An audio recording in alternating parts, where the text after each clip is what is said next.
I'm Steve Johnson, News Director for theDove TV. Check out our other videos and visit our website at thedove.us. Thanks. Good morning, it's the top of the hour. I'm Steve Johnson with the reminder to get our iPhone, iPad, and Android app, then watch the Dove News on demand on your mobile app and on the Dove Roku channel as well. The United States and Europe both putting new pressure on Russia, hoping to end its support for rebels in Ukraine. The U.S. penalties follow other new sanctions that European Union leaders agreed to earlier yesterday. The U.S. and its European allies blame Russian-supported separatists for destabilizing eastern Ukraine and for this month's downing of the commercial airline carrying 298 people as it flew over rebel-controlled territory.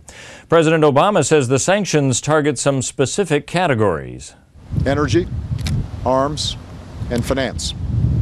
We're blocking the exports of specific goods and technologies to the Russian energy sector. We're expanding our sanctions to more Russian banks and defense companies. And we're formally suspending credit that encourages exports to Russia and financing for economic development projects in Russia. As the sanctions were announced, at least 24 civilians and 10 soldiers were killed in a day of fighting in eastern Ukraine. Shells hit a residential neighborhood of Donetsk as government forces intensified their campaign to surround the rebel stronghold.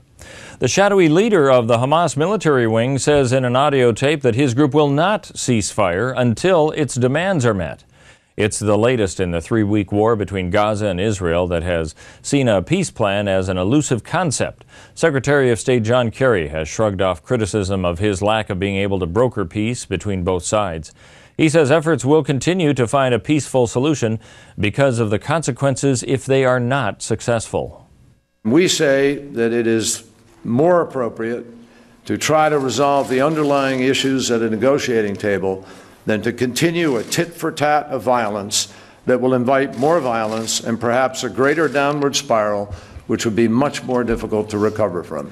Just yesterday, Israel has unleashed its heaviest bombardment in the three-week-old war against Hamas. The fighting came as diplomatic efforts to forge a truce remain stalled, despite a death toll that Palestinian officials say has risen above 1,200.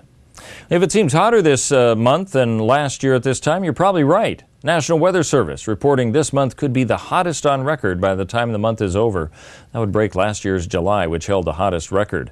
A red flag warning issued for southern Oregon because of the chance of lightning. It's a designation Ryan Sandler with the National Weather Service says has been issued more this year than in the past. This season is happening fairly often, but typically no. We don't have that many red flag warnings out in a season. I'm sure we're well ahead of normal this year.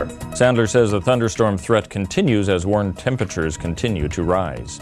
Well, let's take a look at our weather scene and what we can expect. Today for Northern California and Wairika, mostly sunny with a high of 98. A chance for thunderstorms tomorrow with a high of 96. That's both Thursday and Friday. As we move into the Klamath Basin, we can expect a chance of thunderstorms as well as we head into the weekend. High today of 93, down to 90 by Friday. As we go to the Oregon coast, 65 today and mostly sunny. Clear on Thursday and Friday with the highs all in the mid to upper 60s. For the Bend area in central Oregon, 93 today and mostly sunny, and then a chance of thunderstorms both Thursday and Friday, but temperatures on the cooling side getting down to perhaps as low as 88 as the high on Saturday. And for southern Oregon in the Medford area, 100 today. That's the forecast. 98 tomorrow. Possible thunderstorms Friday and Saturday. That's a look at news and weather. You're up to date here on the Dove.